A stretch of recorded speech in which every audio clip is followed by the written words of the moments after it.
I've seen a lot of change, been through a lot of pain. Some things are not the same as they were a year ago, but all will be okay. 안녕하세요. 칠기조날입니다.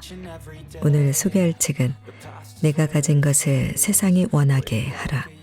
지은이는 최이나, 발행은 해냄 출판사입니다. 이 책은 제1기획부사장을 역임하고 현재는 최이나 책방을 운영하고 있는 저자 최이나님이 자기다움을 지킨 생각과 질문들, 그리고 그녀만의 관점과 태도를 담은 책입니다. 이 책에 담긴 저자의 번민과 방황의 고백들은 우리들에게 위로와 공감을 전합니다.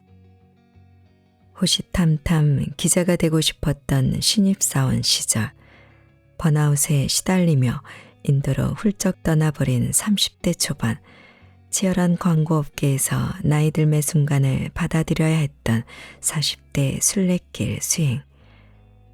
저자는 내면의 안테나를 세우고 스스로 묻고 답하는 치열한 시간 끝에 다시 일어서고 그 힘을 통해 자기만의 길을 만들었습니다.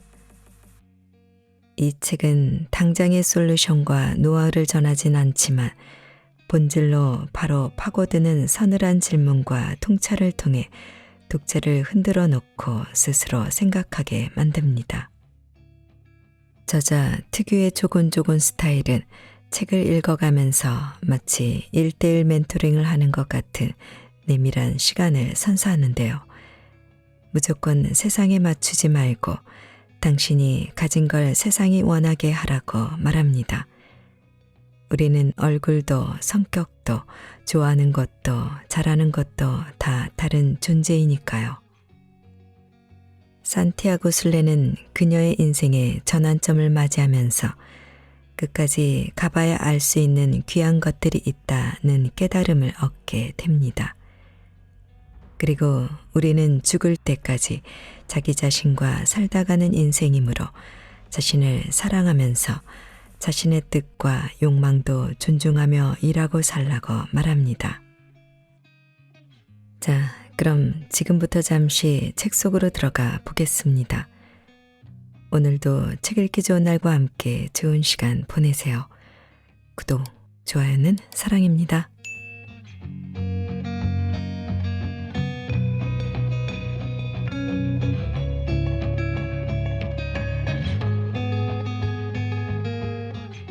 젊음은 주어지고 나이 들면 이루어진다. 제가 몸담았던 광고업은 시간의 영향을 많이 받는 분야입니다. 같은 영상이라도 닥터지바고나 노마의 휴일 같은 영화는 수십 년 전 작품임에도 여전히 좋은데 광고는 예전에 만들어진 걸 보면 촌스럽다는 느낌이 들 때가 많아요. 최신의 감각과 유행, 트렌드를 중히 반영하다 보니 금세 낡아버리나 봅니다. 하지만 시간 앞에서 낡아버린 게 어디 광고뿐인가요? 우리 일하는 사람들이야말로 나이 드는 것이 성장이나 성숙보다 낚는 걸로 치부될 때가 많죠. 이런 심정으로 꽤 오래 고민하고 방황하다가 새로운 길을 찾았다 싶을 때 썼던 칼럼이 있었어요. 2007년 조선일보 아침 논단에 쓴 건데 그 내용을 여기에다 풀어봅니다. 고 지나가리라. 어려움과 맞닥뜨리면 우리는 이 말을 위로 삼아 어려움을 견디곤 합니다. 저 또한 그랬고 일이 잘 풀리지 않아 낙담하는 후배들에게도 이 말로써 위로를 건네곤 했어요. 그러나 곧 지나가는 건 힘든 시간만이 아닙니다. 젊음도 머물지 않고 지나가니까요. 그렇게 한때의 젊음을 경쟁력으로 삼는 것은 어리석은 일이죠. 고 발밑이 무너져 내릴 줄도 모르고 성을 쌓는 행위나 같으니 말입니다. 나이 들어도 쉬 없어지지 않을 자기 세계, 세평에 쉬이 무너지지 않을 자기 이야기를 가져야 합니다. 그래야 어려운 상황에서도 흔들리지 않고 자신을 지킬 수 있으며 나이 듦이라는 봉우리도 멋지게 오를 수 있어요. 일찍이 이런 지혜를 깨달은 어느 영국 시인이 있었습니다. 그는 인생의 오묘함을 이렇게 갈파했죠. 젊기는 쉽다. 모두 젊다. 처음엔. 늙기는 쉽지 않다. 세월이 걸린다. 젊음은 주어진다. 늙음은 이루어진다. 늙기 위해선 세월에 섞을 마법을 만들어내야 한다. 그렇습니다. 나이 들면 시간이 간다고 저절로 되는 일이 아니에요. 그렇다면 어떻게 나이를 드시겠어요? 지금 이 순간에도 우리는 나이 들고 있으니 이는 생각해 볼 만한 화두입니다. 산티아고 순례를 결심하기까지. 산티아고는 예루살렘, 노마와 더불어 기독교의 3대 성지입니다. 예수의 12제자 중 한 사람인 야고보의 무덤이 9세기 산티아고 대 콤포스텔라에서 발견되었고 스페인이 성야고보를 수호성인으로 모시면서 이 순례길이 생겼다고 합니다. 특히 스페인이 사라센의 지배를 받을 때 레콘키스타 즉 국권 회복 운동이 일어나면서 해마다 수많은 크리스찬이 이 길을 순례했습니다. 지금 저는 크리스천입니다만 이때는 세례를 받기 전이었습니다. 세례받은 지 10년이 지난 지금도 나이롱 신자예요. 그렇게 미약한 신심을 가진 제가 올리비에의 책에서 산티아고 대 콤포스텔라와 카미노에 대한 이야기를 읽는데 가슴이 뛰었습니다. 여기를 가야겠다 하는 마음이 그 즉시 올라왔습니다. 베르나르의 책을 읽었던 2000년의 어느 날부터 가고 싶은 마음이 컸지만 그곳이 어디 마음 먹는다고 쉽게 갈 수 있는 곳인가요? 우선 800km를 다 걷는 데만 한 달 이상이 걸리는데 회사에 속해 있는 사람이 그 시간을 내기란 쉽지 않죠. 그래서 언젠가는 가리라, 꼭 그곳에 닿으리라 마음속에 꽂고 묻어두었습니다. 마침내 그때가 온 겁니다. 휴직을 한 지 몇 달 지나서 여기저기를 다니며 좀 노는 시간을 가진 후 저는 드디어 산티아고로 떠나기로 했습니다. 그런데 이상하게 그곳에 가는 마음이 편치 않았습니다. 편치 않은 정도가 아니라 불안했어요. 마치 스릴러 영화나 소설을 볼 때처럼 맥박이 빨리 뛰면서 뭔지 모를 불안이 계속 마음에 떠돌았습니다. 그럼에도 저는 비행기 티켓을 끊고 트레킹 슈즈와 두꺼운 양말, 가벼운 배낭을 사면서 산티아고에 갈 준비를 했고 결국 그곳으로 향했습니다. 나는 대체 왜 산티아고에 가려 하나? 아무리 생각해도 이유를 알 수 없었습니다. 그럼에도 어떤 힘이 저를 이끄는 듯했고 저는 그 힘에 저를 맡긴 채 비행기에 몸을 실었습니다. 2006년 5월 26일 홍콩 경유 파리행 비행기였습니다. 그런데 막상 카미노 순례를 시작하고 보니 중요한 걸 준비하지 않았더군요. 체력이었어요. 나중에 들어보니 그곳에 가는 사람들은 한참 전부터 걷기 등 운동을 하면서 몸을 만든다고 합니다. 그것도 모르고서 저는 미련하게도 가고 싶다는 마음만 앞세웠을 뿐 운동이라곤 숨쉬기밖에 하지 않은 몸으로 그냥 떠난 겁니다. 매일같이 적게는 16km, 많게는 34km씩 이어지는 순례를 무턱대고 시작한 거죠. 직사광선이 내리꽂히는 스페인의 뜨거운 태양 아래에서 말이죠. 물론 힘들 거라는 것을 모르진 않았으므로 끝까지 다 걷지 않아도 된다.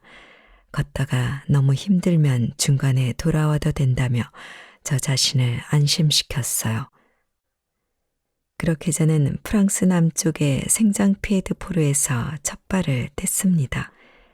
결과가 어땠을까요? 저는 중간에 돌아왔을까요?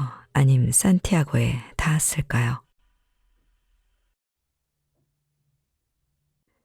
끝까지 가봐야 알 수 있는 것들.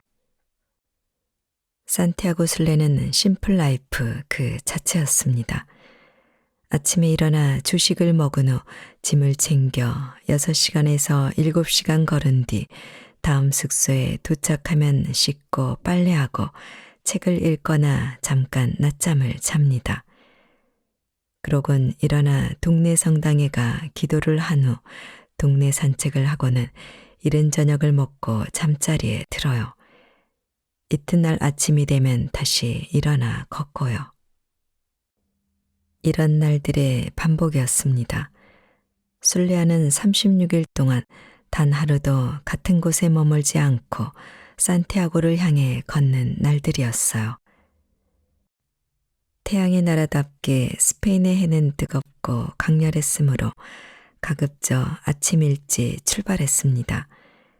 20에서 30km를 걸어 오후 1시쯤 다음 숙소에 도착하면 우선 머리카락부터 발까지 온통 땀에 젖은 몸을 씻고 빨래를 해 넣습니다. 땀을 얼마나 흘렸는지 옷마다 소금이 허옇게 벨 정도였어요.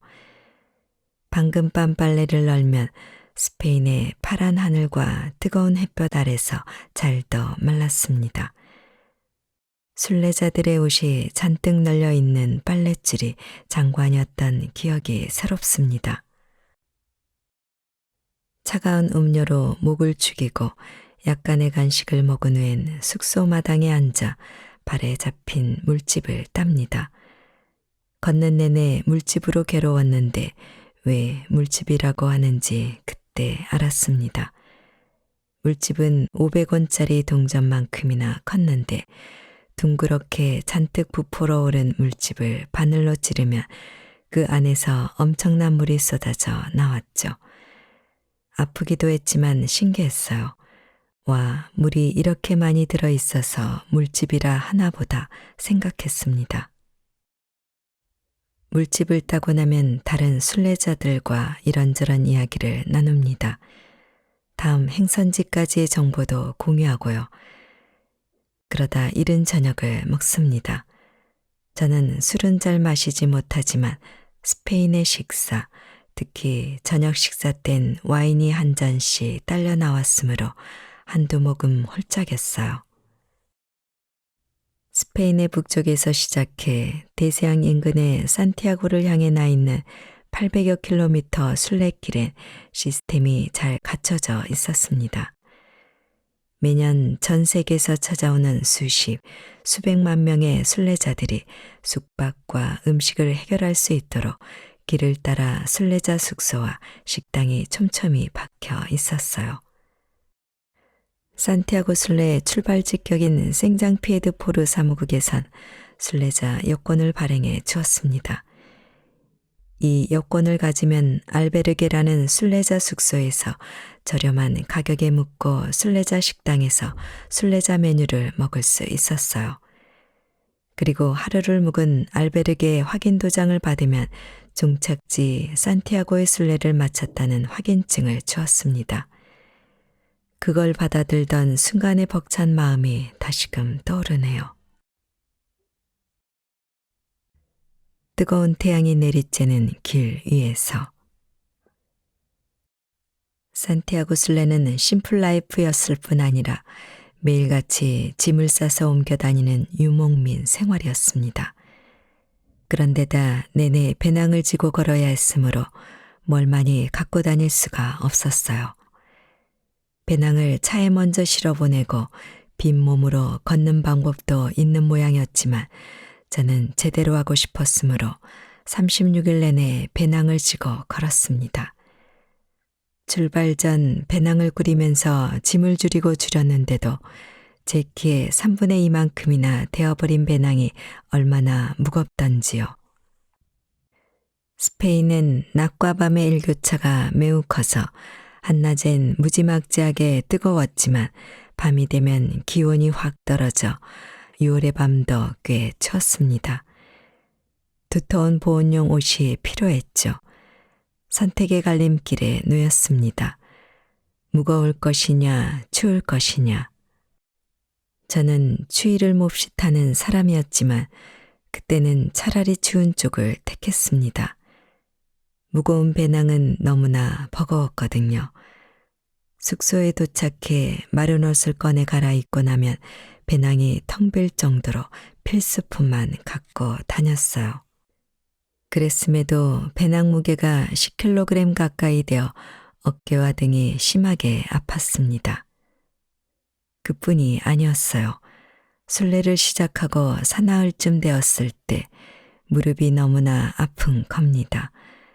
운동이라곤 전혀 안 하고 살다가 갑자기 무리를 해서였는지 도저히 걸을 수가 없었습니다. 하지만 순례길엔 숙소가 연이어 있는 게 아니고 한참씩 마을이라곤 없을 때도 있었으므로 아프다고 해서 걷지 않을 도리가 없었어요. 잘못하다간 길에서 밤을 맞을 수도 있으니까요.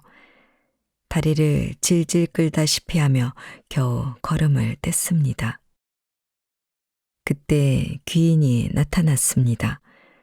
프랑스 바이온에서 생장피에드포르로로 가는 열차에서 만났던 캐나다인 간호사를 또 만난 겁니다.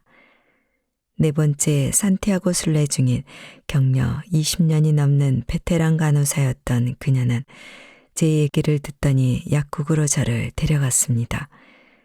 그리고 약사와 이야기하더니 압박 붕대와 약을 사주더군요. 정말로 그 약이 효과가 있었던 걸까요? 아님 플라시보 효과였을까요? 그것도 아니면 그 사이에 제 무릎이 적응한 걸까요? 그 후론 무릎이 괜찮아져서 순례를 계속할 수 있었습니다. 그런데 저는 대체 왜 그 고생을 하며 그곳에 간 걸까요? 무엇 때문에 산티아고까지 가야 했던 걸까요? 생장피에드포르 사무국에서 순례자 여권을 만들 때 그곳에 온 이유를 묻는 설문지가 있었습니다. 크리스찬으로서 종교적 목적을 갖고 온 사람, 경관이 아름다운 곳으로 관광 여행을 온 사람, 영혼의 문제를 해결하기 위해 온 사람. 보기가 하나 더 있었던 것 같은데 기억이 나질 않네요. 저는 3번의 동그라미를 쳤습니다. 관광 목적은 단연코 아니었고 신신 깊은 크리스천이 아니니 이번에도 해당되지 않았어요. 3번도 정확하진 않았지만 그나마 비슷하다 여겼습니다. 하지만 여전히 제가 왜 그곳에 있는지는 알지 못했습니다. 그러면서 이른 아침부터 길을 떠나 한낮에 펄펄 끓는 뜨거운 태양 아래를 걸었어요. 한 달 이상 걸어서 하는 순례는 한편으론 생각하는 시간이었습니다. 예전에 철학자들이 왜 그렇게 산책을 즐겼는지 이유를 알겠더군요. 사람들은 생각하는 일을 정신활동으로 여겨 책상 앞에 앉아서 하는 거라 여기지만 제가 경험해 보니 생각하는 일은 온몸으로 하는 거였어요. 두 다리는 온몸을 지지하고 등과 허리는 짐을 받치고 그러는 사이 머릿속으론 이런저런 생각이 지나가고요. 엄밀히 말하면 생각은 내가 하는 게 아니었습니다. 저의 머리는 그저 온갖 생각이 펼쳐지는 무대 역할을 했어요. 처음엔 A라는 생각이 들어옵니다. 조금 후엔 또 다른 생각이 올라와요. A가 아니라 B지. 이게 끝이 아닙니다. 아니야, C가 맞아. 아니라고 D지. 아니야, 다시 생각해보면 A가 아닐까. 두 다리가 계속 움직여 걸음을 떼는 동안 제 머릿속에선 날마다 생각의 향연이 벌어졌습니다. 다만 속도가 줄어들 뿐. 그러던 어느 날이었습니다. 순례를 시작한 지 25일쯤 됐을 때였어요. 그날따라 큰 도시의 길을 따라 자들이 뿜어내는 매연과 먼지를 뒤집어쓰며 파김치가 되어 걷고 있는데 갑자기 머릿속이 환해지는 순간과 만났습니다. 제가 도대체 왜 그곳을 찾았는지를 알겠는, 나이 드는 것에 무릎 꿇고 싶지 않았던 겁니다. 40 중반이 되면서 늙는다는 느낌이 진하게 들었습니다. 쟁이로서 정점을 지난 게 아닌가 두려웠고 혼란스러웠으며 불안했어요. 저는 일을 빼곤 인생에서 다른 걸 한 기억이 별로 없을 만큼 일을 전부로 알고 살았는데 더 이상 일이 저를 환영하지 않는다는 생각이 드니 방황할 밖에요. 그래서 간절히 길을 찾았고 산티아고로 향했던 거였습니다. 산티아고를 순례하는 사람들 중엔 나이 많은 분이 많았습니다. 할머니 한 분은 파리에서부터 걸어오셨고 할아버지 한 분은 스코틀랜드에서부터 오셨습니다. 스위스 집에서 현관문을 열고 나와 걷기 시작했더니 이곳이더라는 농담을 한 분 더 계셨죠. 그분들도 저와 비슷한 심정이었던 거예요.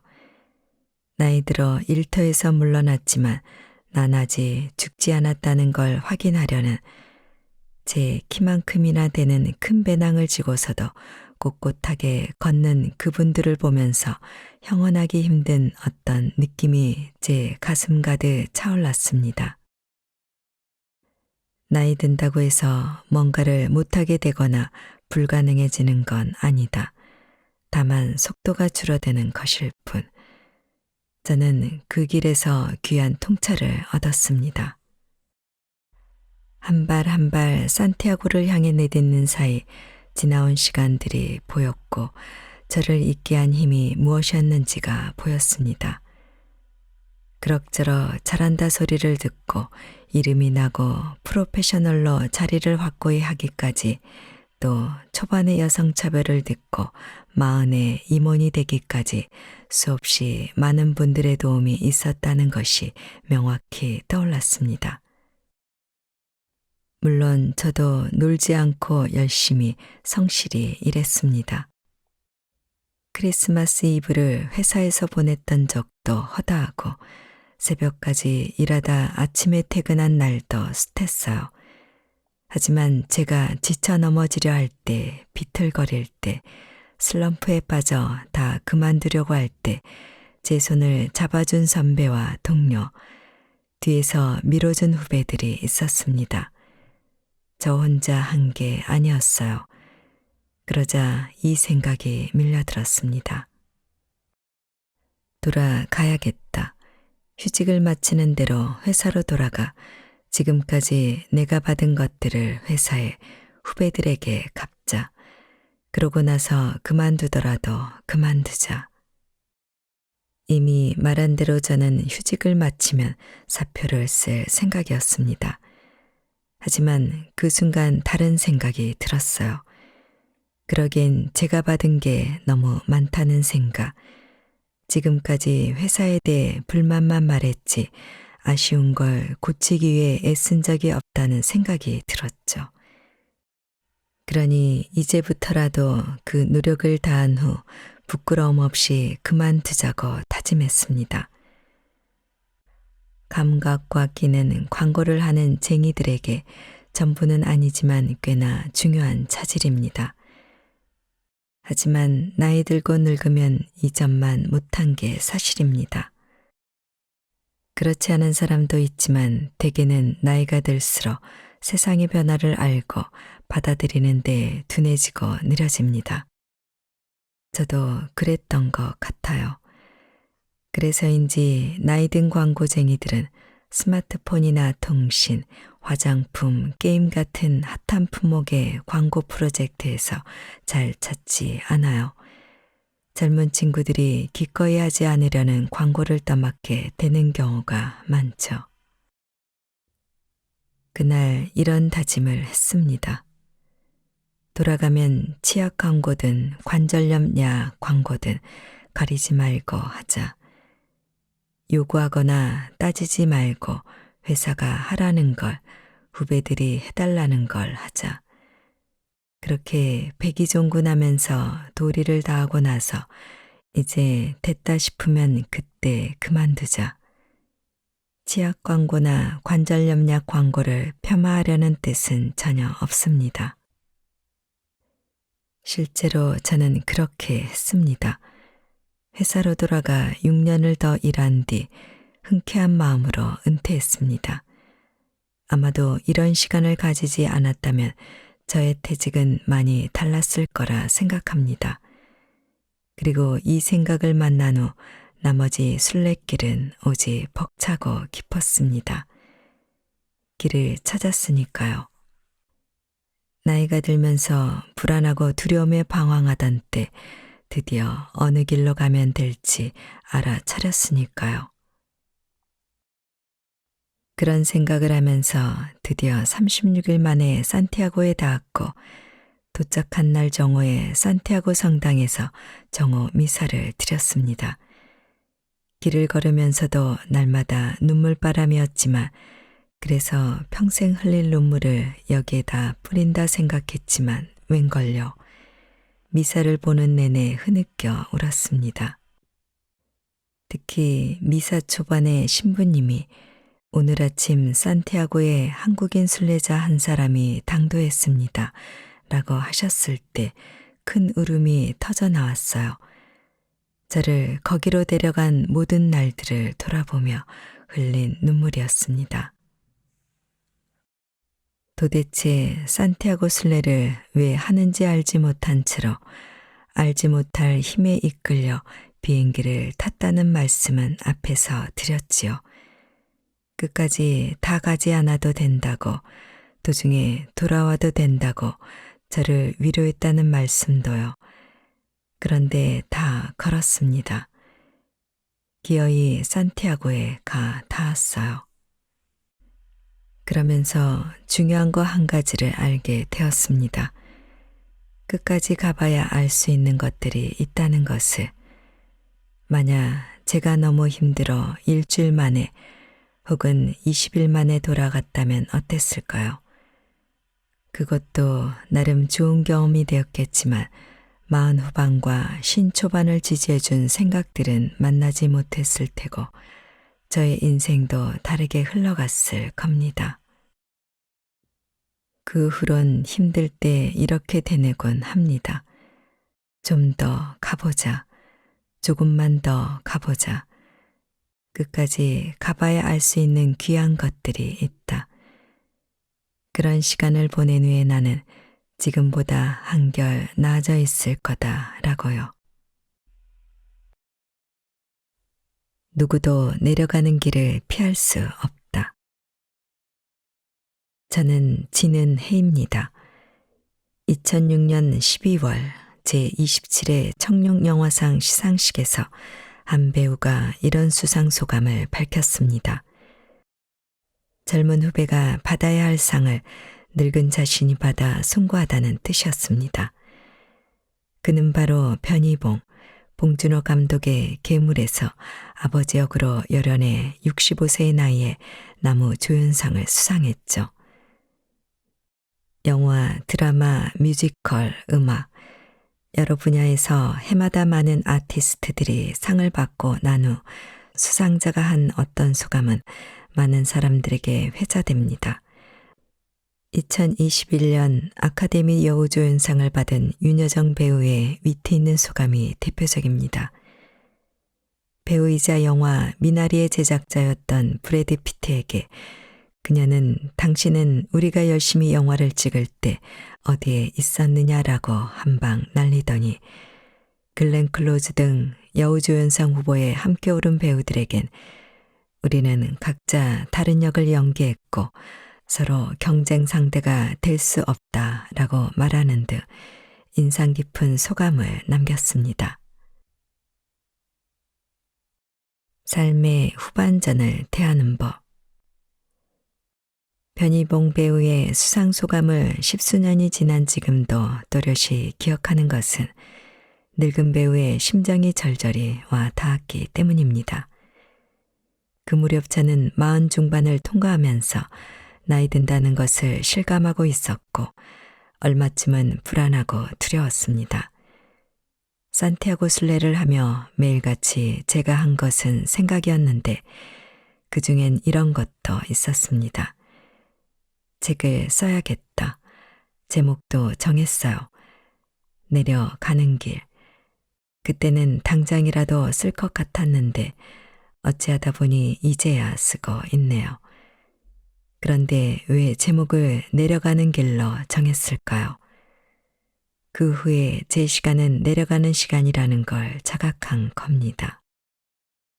하루 6, 7시간씩 매일같이 걸으며 제가 있던 곳과 지나온 시간을 돌아보니 저의 불안은 제가 이미 내려가는 길에 들어선 게 아닌가 하는 데서 온 것이었습니다. 상승 곡선이 끝나 쓰러질까봐 두려웠던 겁니다. 일하고 좌절하고 환호하고 고민했던 일터를 그런 마음으로 떠났고 돌아본 거예요. 돌아본다는 것은 생각하고 또 생각하는 일이었고 한 생각을 지우고 새로운 생각을 받아들이는 것이었으며 앞서 든 생각을 부정하고 새로 찾아온 생각에 저를 열어놓는 일이었습니다. 이 일을 한 달 내내 계속하면서 마침내 저는 더 이상 부정할 수 없는 한 가지 생각에 닿았습니다. 내려가는 길에 들어섰다는 것, 그 후의 시간은 아마도 이전의 시간과 같지 않을 것이란 명징한 자각이 제게 왔습니다. 네, 자각. 도전이나 문제를 앞에 두고 있을 때 해결의 시작은 자각이라는 걸 압니다. 혹은 받아들이는 것이라고도 할 수 있겠죠. 우리나라를 대표하는 배우 A가 있습니다. 그는 청춘 시절부터 주연을 도맡았습니다. 그러나 그도 나이가 들었고 더 이상 주연 배역에 캐스팅되지 않았습니다. 그보다 젊고 잘생긴 후배 배우들이 속속 나타나 그의 자리를 꿰찼죠. A는 고민에 빠졌습니다. 앞으로도 주연 배역은 내게 오지 않을 것이다. 그러니 영화를 계속하려면 조연이나 단역을 받아들여야 한다. 어떻게 할 것인가? 조연이나 단역이라도 영화를 계속 찍을 것인가? 아님 주인공이 아니니 영화를 접을 것인가? A는 어떤 선택을 했을까요? 훗날 그는 이렇게 말했습니다. 생각에 생각을 거듭할수록 자신은 영화를 사랑하는 사람이었더라고요. 그러니 선택이 분명해졌죠. 그는 그때부터 조연으로 여러 영화에 부지런히 출연합니다. 배역의 범위는 오히려 넓어졌고요. 누구나 이런 시간과 맞닥뜨립니다.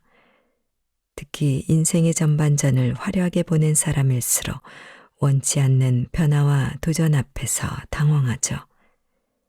제가 그랬던 것처럼 후배들도 40을 넘기며 비슷한 고민을 토로하더군요. 한 해, 두 해 나이가 들수록 불안해져요. 지금까지 제 업무는 깔끔하게 잘해왔지만 저는 나이가 들고 후배들은 쏟아져 나오고 이 일을 얼마나 더 할 수 있을지, 여기가 끝은 아닌지, 앞으로 기회가 더 있긴 할지 불안해요. 이때 찾아오는 불안의 이유를 들여다보면 지금의 위치에서 밀려날까봐, 주연의 영광을 더 이상 누리지 못하게 될까봐, 혹은 잊힐까봐 등인 것 같습니다. 저처럼 콘텐츠를 만드는 크리에이터나 쟁일수록 고민이 큰데 여러분이 언젠가 그런 시간과 맞닥뜨린다면 스스로에게 이렇게 물어보시기 바랍니다. 나는 주연이 아니어도 이 일을 하고 싶은가? 아니면 더 이상 지연이 아니라면 이 일을 떠날 것인가? 저도 이 질문을 던졌고 앞에서 언급한 배우 A와 같은 결론임을 확인했습니다. 그래서 결심할 수 있었어요. 앞으로 늙은쟁이인 내게 오는 광고는 어떤 것이든 흔쾌히 하자고. 나를 찾는 일이 있고 내가 쓰일 곳이 있다면 기쁘게 응하자고요. 정상을 향해 치열하게 올라갔던 시간. 마흔 초반까지는 산을 열심히 찾았습니다. 출근하지 않는 주말마다 산으로 돌았어요. 그때는 운전을 하기 전이라 늘 기차로 버스로 다녔는데 인터넷이 없던 시절이기도 해서 지방의 교통편과 출발 시각을 알 도리가 없었죠. 그래서 몇 달에 한 번씩 시각표라는 책을 구입하곤 했습니다. 고속버스나 새마을호는 물론 완행열차와 시골의 버스 출발 시각까지 자세히 나와 있는 책이었어요. 늘 전국 지도책과 함께 이 시각표를 책상 옆에 두었다가 떠나고 싶은 마음이 들면 훌쩍 떠나곤 했습니다. 언젠가 한 번은 이른봄 산수유가 보고 싶어 전라도 구례를 찾았다가 돌아오는 기차표를 구하지 못해 밤차에 입속표를 사고는 서울까지 내내 서서 온 적도 있습니다. 이튿날 새벽 서울역에 도착해 집에 가선 샤워만 하고 바로 출근했죠.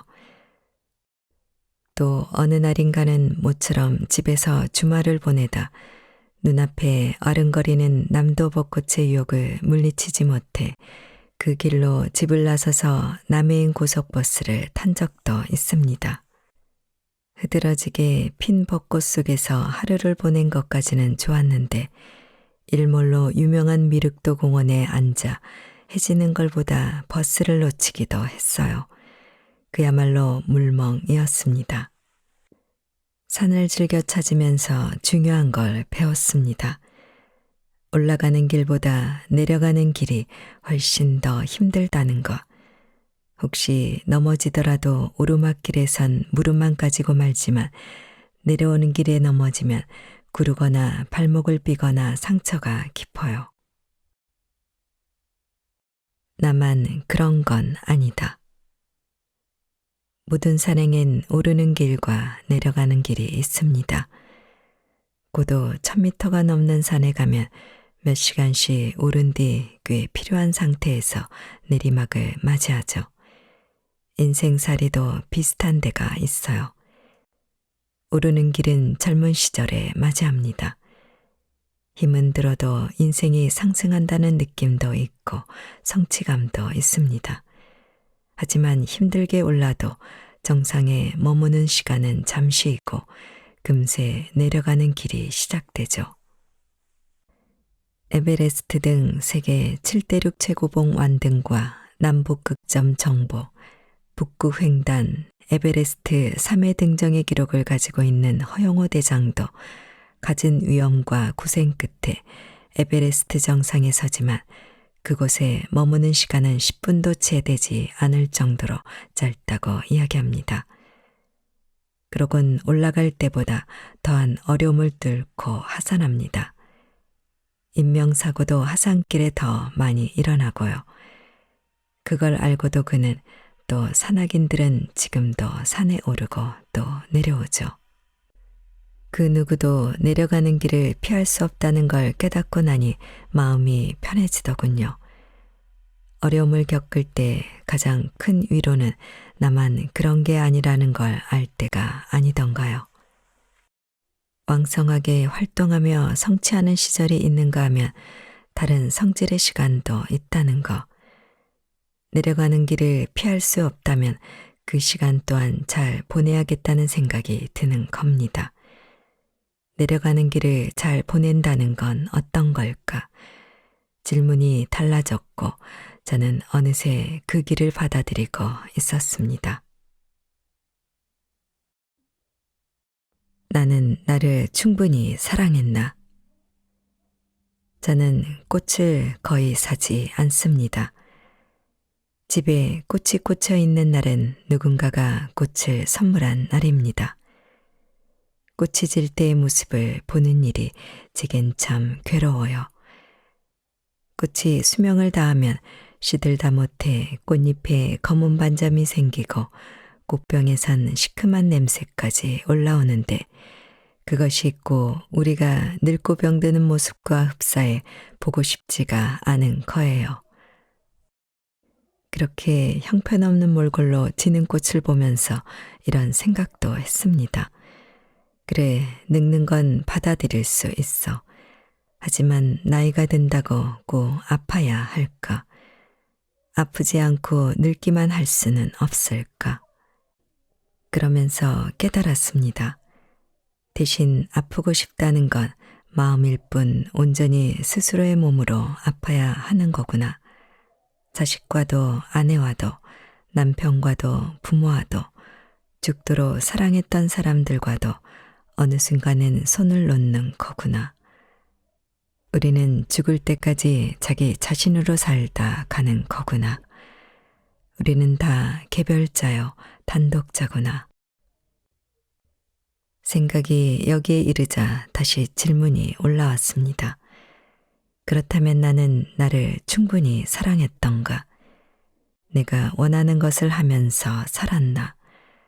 내 뜻대로 살았나? 나를 이해해 주었나? 아니, 나를 제대로 알고 있나? 보통의 한국 사람들에 비해 자기 자신과 보내는 시간을 많이 가진 자였습니다만 이 질문들 앞에서는 끝내 그렇다고 자신 있게 답하지 못했습니다. 물론 누군들 자기 자신을 잘 알아서 100% 자신의 뜻대로 살 수 있겠습니까만 어쩌면 짐작하고 있던 것보다 저 역시 이리저리 휘둘리고 유불리를 쫓아서 산 게 아닐까 하는 생각이 진하게 올라오더군요. 여러분은 어떠신가요? 이 책은 아마도 저의 바람과 달리 서점의 자기계발서 코너에 꽂힐 가능성이 큽니다. 자기계발서는 오름지기 당장 효과가 나는 빠른 진통제 같은 기대를 받죠.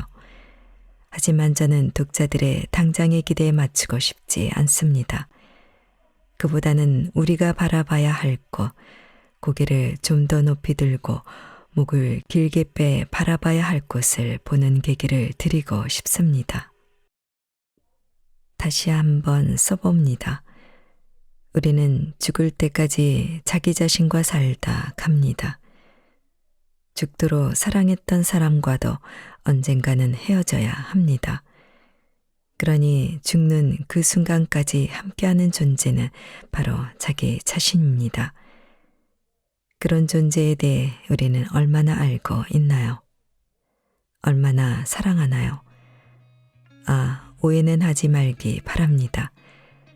언제나 자기 자신만 생각하라거나 이기적으로 살아야 한다는 뜻은 아니니까요.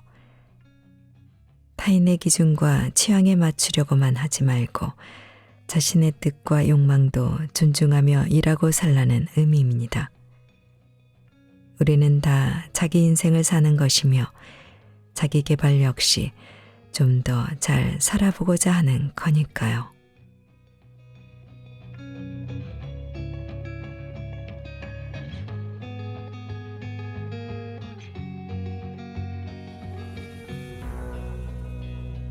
책 읽기 좋은 날 오늘은 내가 가진 것을 세상이 원하게 하라를 보내드렸습니다. 감사합니다.